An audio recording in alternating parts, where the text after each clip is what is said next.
Sí, buenos días.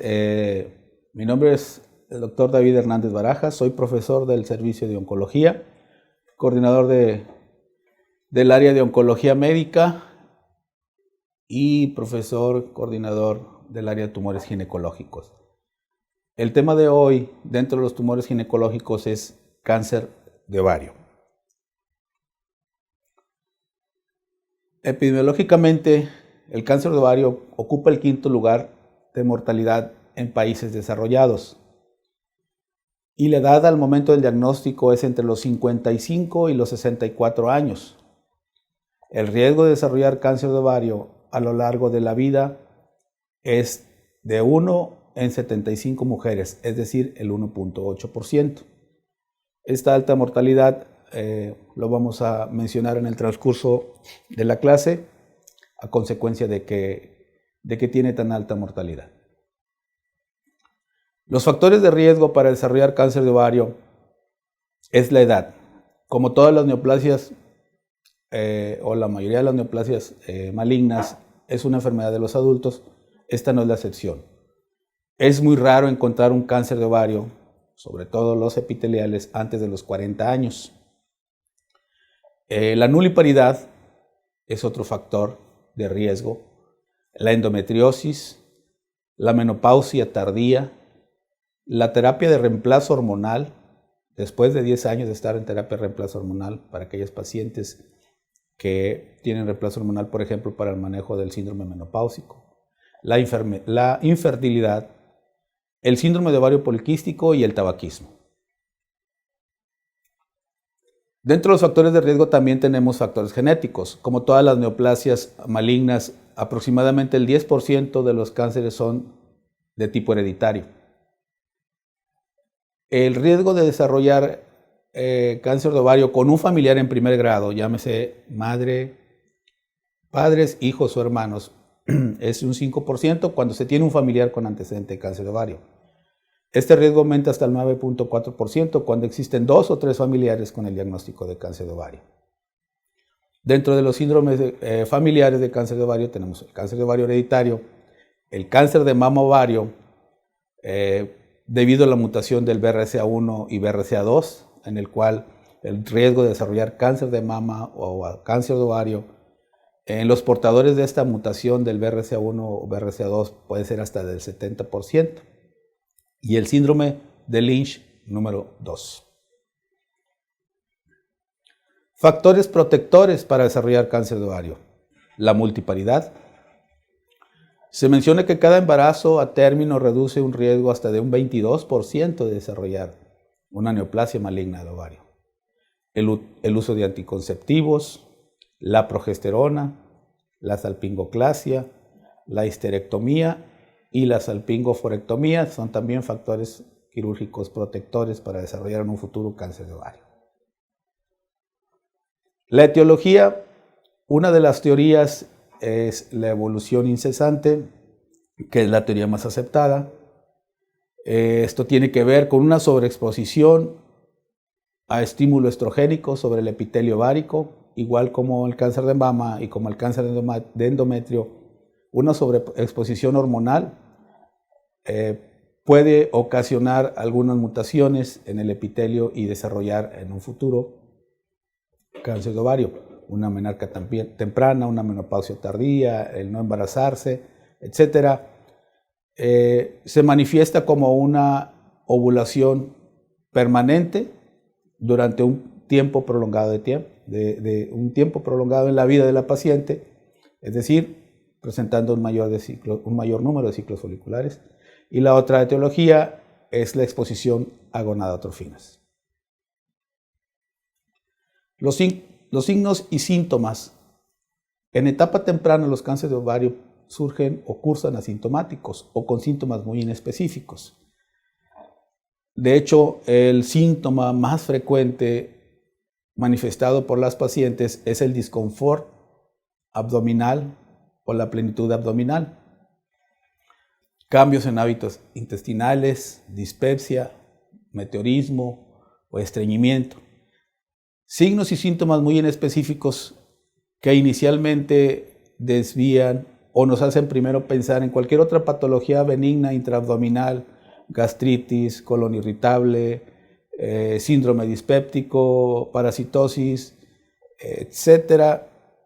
Una serie de patologías benignas que confunden el diagnóstico. Dolor abdominal pélvico, esa sería otra manifestación, la presencia de masa pélvica o sangrado posmenopáusico. Ya cuando se presentan dolor abdominal, distensión, ascitis o la presencia de una masa pélvica, estamos hablando de una enfermedad avanzada. De hecho, el cáncer de ovario, el 70% de las neoplasias malignas las encontramos de estas neoplasias las encontramos en etapa avanzada, precisamente porque los síntomas de inicio son muy inespecíficos, lo cual permite el aumento progresivo de la masa ovárica, que ya cuando se manifiesta está en etapa avanzada. El diagnóstico se hace de masas abdominales sospechosas. El primer estudio diagnóstico de una masa abdominal es el ultrasonido. Idealmente un ultrasonido transvaginal, si la paciente no ha tenido relaciones sexuales. Una masa de más de 8 centímetros en una mujer antes de la menopausia, frecuentemente de aspecto quístico benigno, pero que no responden a manejo con anticonceptivos orales, es una masa sospechosa de malignidad. Características que requieren una evaluación quirúrgica de las masas ováricas es una tumoración de menos de 8 centímetros, de aspecto quístico, como lo mencioné, que no responde a un tratamiento con anticonceptivos. Una masa ovárica de 8 centímetros de aspecto sólido, o cualquier masa mayor de 8 centímetros en mujeres premenopáusicas, o cualquier masa ovárica que se presente en las mujeres postmenopáusicas. El diagnóstico y la evaluación del cáncer de ovario debe ser eminentemente quirúrgica. No hacemos biopsias de masas ováricas generalmente. La paciente debe ser sometida ante la sospecha de una masa ovárica maligna, debe ser sometida a una exploración quirúrgica. Marcadores tumorales en cáncer de ovario. El marcador tumoral de cáncer de ovario es el antígeno CA125. Este es mucho más útil en el carcinoma epitelial seroso de ovario. Sus cifras normales son de 0 a 35 unidades por mililitro.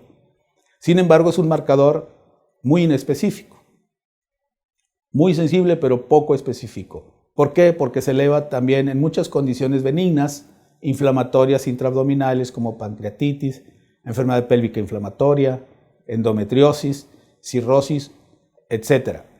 Pero es un marcador muy útil para el seguimiento y determinar la recaída. De hecho, cuando tratamos a una paciente de cáncer de ovario y disminuye considerablemente el antígeno CA125, eso nos habla de una muy buena respuesta al tratamiento empleado. Otros marcadores que se utilizan para tumores ováricos de tipo germinal es la alfa-fetoproteína, la subunidad beta de gonadotrofina coriónica humana y la deshidrogenasa láctica. Estudios de imagen. El primer estudio de imagen, como lo mencioné, para abordar una masa ovárica es el ultrasonido abdominal, transvaginal, idealmente cuando es factible, una tomografía computada para evaluar metástasis, o bien, si deseas evaluar la respuesta al tratamiento, la resonancia magnética pélvica cuando la presentación clínica, que es lo menos frecuente, es eminentemente en el hueco pélvico, y el PET scan cuando se sospecha de alguna recurrencia, la cual no puedes determinar mediante una tomografía. Se pueden utilizar los estudios de imagen, la tumoración en el abordaje inicial para evaluar la extensión y planear la cirugía. Por ejemplo, una paciente con un cáncer de ovario avanzado, con una carcinomatosis peritoneal extensa, que por imagen nos da la información de que esta paciente no puede ser sometida a quirúrgica inicialmente porque quedará enfermedad residual, pues la información de la tomografía es importante para que en este tipo de pacientes o subtipo de pacientes no sean sometidos inicialmente a la cirugía, sino a un tratamiento a base de quimioterapia. La etapificación del cáncer de ovario es quirúrgica, al igual que el cáncer de endometrio, y más adelante mencionamos las características de esta etapificación quirúrgica. Los tipos histológicos, las neoplasias primarias de ovario, las más frecuentes, y que es el tema principal de esta clase, son los tumores epiteliales. El subtipo histológico más frecuente es el cis-adenocarcinoma papilar seroso, el 70%, seguido del carcinoma mucinoso, endometroide, de células transicionales, de células claras, el epidermoide y tumores mixtos. El otro subgrupo de tumores ováricos son los tumores germinales, como los que se presentan en los tumores testiculares, y los menos frecuentes son los tumores del estroma ovárico. Los factores pronósticos histológicos. El grado histológico es un factor determinante y pronóstico del cáncer de ovario. A menor grado histológico, el comportamiento del tumor ovárico es más indolente. A mayor grado histológico, el comportamiento del tumor ovárico es más agresivo. La enfermedad residual es el factor más importante en la enfermedad avanzada. La enfermedad residual después del procedimiento quirúrgico y los niveles del antígeno CA125. A mayores niveles de antígeno CA125, peor pronóstico. A menores niveles de antígeno CA125, mejor pronóstico. El tratamiento está basado en la etapificación quirúrgica e histopatológica. El tratamiento quirúrgico es la piedra angular del cáncer de ovario y es un factor determinante y pronóstico que el procedimiento quirúrgico sea realizado por un experto, ya sea un ginecólogo-oncólogo o un cirujano-oncólogo, porque esto va a determinar el pronóstico. El tratamiento quirúrgico se llama cirugía citorreductora de ovario y requiere una histerectomía total con oforectomía bilateral, más muestreo de ganglios pélvicos, paraórticos, diafragmáticos, una citología de líquido o lavado peritoneal y una aumentectomía. Todo esto debe incluir un tratamiento quirúrgico completo. Como la mayoría de las pacientes, el 70%, nos llegan en etapas avanzadas 3C principalmente, pues la mayoría de las pacientes van a requerir un tratamiento de consolidación y ese tratamiento de consolidación es a base de quimioterapia. El tratamiento adyuvante es, o los medicamentos que se utilizan de primera línea son los platinos más el paclitaxel. La quimioterapia intraperitoneal es un tratamiento que está indicado cuando hay una enfermedad residual microscópica. Sin embargo, es bastante tóxica y realmente utilizada poco. El tratamiento por etapas. En etapa clínica 1, 1A y 1B, se debe evaluar el grado histológico o el grado tumoral. Si el grado histológico es 1, la paciente después de la cirugía se vigila. Si el grado histológico es 2, se puede vigilar o bien darle tratamiento sistémico con quimioterapia dependiendo de otras características en la paciente. Y de etapa clínica 1C en adelante, todas las pacientes deben ser sometidas a tratamiento con quimioterapia a base de carboplatino y paclitaxel por 3 a 6 ciclos. Todas las pacientes en etapa clínica 2 deben de recibir también tratamiento adyuvante con quimioterapia con el mismo esquema, taxanos y carboplatino por 6 ciclos. Y en etapas clínicas 2 de 2 a 4 deben ser sometidas previo a la quimioterapia a una cirugía citorreductora más quimioterapia. Existe el caso que comentábamos cuando la paciente es irresecable de inicio, puede ser sometida a una cirugía de intervalo. Es decir, esa paciente recibe 3 ciclos de quimioterapia, se somete a la cirugía citorreductora y después se consolida con otros 3 ciclos de quimioterapia a base de carboplatino y paclitaxel. Con esto logramos reducir la actividad tumoral que inicialmente era irresecable a convertirse posteriormente candidata a resección quirúrgica. Tratamiento: bevacizumab es un anticuerpo monoclonal.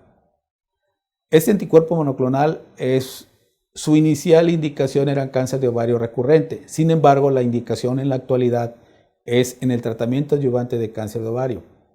El problema con el cáncer de ovario, la regla de los 70% se presentan en etapa clínica localmente avanzada, 70% de los cánceres de ovario recurren antes de los 2 años, 70% de los cánceres de ovario son papilar seroso. Bien, uno de los problemas de cáncer de ovario es la alta recurrencia. Este anticuerpo monoclonal ha logrado retrasar el tiempo de recurrencia. Se considera que el cáncer de ovario que recurre antes de los 6 meses de haber terminado su tratamiento se considera un tumor resistente a cisplatino. Un tumor que recurre después de 6 meses de haber recibido su último tratamiento se considera un cáncer sensible a cisplatino y estos pueden volver a responder al mismo esquema de quimioterapia. Entonces es importante que la recurrencia, si se va a presentar, se presente posterior a los 6 o a los 12 meses. Y el bevacizumab ha logrado retrasar esa recurrencia, por eso en la actualidad es un tratamiento estándar asociado a la quimioterapia en cáncer de ovario en los tratamientos adyuvantes.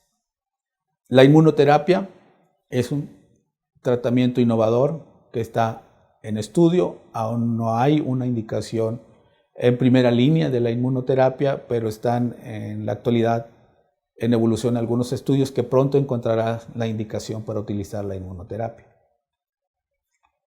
La enfermedad recurrente, como lo mencioné, 70% de los pacientes se nos presentan en etapa clínica 3 y 70% van a recurrir en los primeros 2 años. ¿Cuáles son los signos o síntomas sugestivos de recaída? Pues generalmente lo mismo, síntomas digestivos, abdominales, ascitis, evidencia clínica y radiológica o la elevación del antígeno CA125. Esta es la herramienta que utilizamos en el seguimiento. Una elevación del CA125 puede darnos la sospecha de una recurrencia tumoral. Sin embargo, cuando el CA125 se eleva progresivamente, la paciente se encuentra asintomática y no hay una evidencia clínica ni radiológica, no se requiere dar tratamiento. Es decir, no tratamos CA125 elevados sin manifestaciones clínicas ni radiológicas. Habrá que hablar con la paciente y convencerla que no es el momento ni necesario para dar un tratamiento solo por la elevación del marcador tumoral. El periodo libre de enfermedad es el factor pronóstico más importante. Entre más tiempo tarde en recurrir, el pronóstico es mejor. Y el objetivo en la recurrencia es mejorar la calidad de vida. La sobrevida general del cáncer de ovario a 5 años es del 37%. Y evidentemente la mayor sobrevida es en el carcinoma seroso de bajo grado, que son tumores de crecimiento indolente. Vamos a hablar brevemente algunos conceptos sobre tumores ováricos germinales. Este es un tema que se ve más extensamente en los tumores germinales del testículo, pero son los tipos histológicos similares y se tratan igual que los tumores testiculares. Estos tumores germinales son el segundo grupo de neoplasias más frecuentes en el ovario. Estas se presentan en mujeres jóvenes, a diferencia de los epiteliales. Pueden ser benignos, los quistes dermoides o los teratomas, o malignos como los digerminomas, tumores del saco vitelino, carcinoma embrionario, poliembrioma, coriocarcinoma no gestacional, tumores de células germinales mixtos y el teratocarcinoma. El diagnóstico: estos tumores generalmente se diagnostican en etapa temprana. Su manifestación más importante es el dolor abdominal en el 85%. Pueden estar asociados a un abdomen agudo por torsión ovárica, hemorragia o ruptura de la cápsula ovárica, distensión o masa abdominal. Es decir, a diferencia de los tumores epiteliales, dan manifestaciones o síntomas muy tempranos, lo que permite diagnosticarlos en etapas tempranas. El diagnóstico y la evaluación de los tumores germinales ováricos es mediante marcadores tumorales. Aquí los marcadores son altamente sensibles y altamente específicos. La elevación del alfa-fetoproteína nos habla de un carcinoma, un tumor germinal del saco vitelino, y la elevación de una subunidad beta nos hablaría de un coriocarcinoma. Una masa anexial con un marcador elevado de alfa-fetoproteína o subunidad beta nos habla indudablemente de un tumor germinal. Al diagnóstico se evalúa la respuesta al tratamiento y la vigilancia. Estos marcadores nos sirven para hacer el diagnóstico, para evaluar la respuesta al tratamiento. Generalmente la disminución del marcador es logarítmicamente, y dentro de la vigilancia estos marcadores son de indudable ayuda. Cualquier elevación de este marcador en la vigilancia nos habla indudablemente de una recurrencia, y el hecho de que no disminuyan los marcadores durante el tratamiento nos habla de una resistencia al tratamiento. Más útiles en tumores germinales mixtos, de hecho generalmente son tumores germinales mixtos, o sea, varios subtipos histológicos de tumor germinal, y el teratoma y el disgerminoma, que son que son tumores germinales benignos, no elevan estos marcadores. El tratamiento, como generalmente se presenta en mujeres jóvenes, se propone una cirugía conservadora de la fertilidad, es decir, una oforectomía solamente del ovario afectado. Y habitualmente, en base a los factores de riesgo, pueden recibir tratamiento adyuvante. Aquí el esquema de primera línea es con etopósido, cisplatino y bleomicina por 4 ciclos, 3 a 4 ciclos, y su seguimiento durante 2 años con estudios de imagen y marcadores. La supervivencia a 2 años de los tumores germinales anda alrededor del 85% o más del 90%. Esto es lo importante y lo interesante, que los tumores germinales, la mayoría de ellos, la inmensa mayoría de ellos, se van a curar con el tratamiento quirúrgico, pero sobre todo con la quimioterapia. Son tumores altamente sensibles a los tratamientos sistémicos. Finalmente, el tercer subtipo de tumor ovárico son los tumores estromales o de los cordones sexuales. Los tumores estromales ocupan solo el 7% de todas las neoplasias malignas del ovario, surgen de las células germinales y del epitelio ovárico. Tumores de la granulosa son el subtipo histológico más frecuente. Tumores funcionantes que secretan algunas hormonas y pueden presentarse como un abdomen agudo. El tratamiento estándar es la cirugía, intentando preservar la fertilidad, y la quimioterapia adyuvante con bleomicina y topósido platino es para las etapas clínicas 2 y 3, y la sobrevida a 10 años de este tipo de tumores es hasta del 97%. Son tumores de crecimiento muy indolente. Inclusive la inmensa mayoría de ellos pueden ser tratados y curados solo con la cirugía, sin necesidad de tratamiento sistémico adyuvante. Bien, esa es la conclusión de la clase, y cualquier duda lo podemos aclarar en el momento de verlo en las sesiones de cada grupo. Gracias.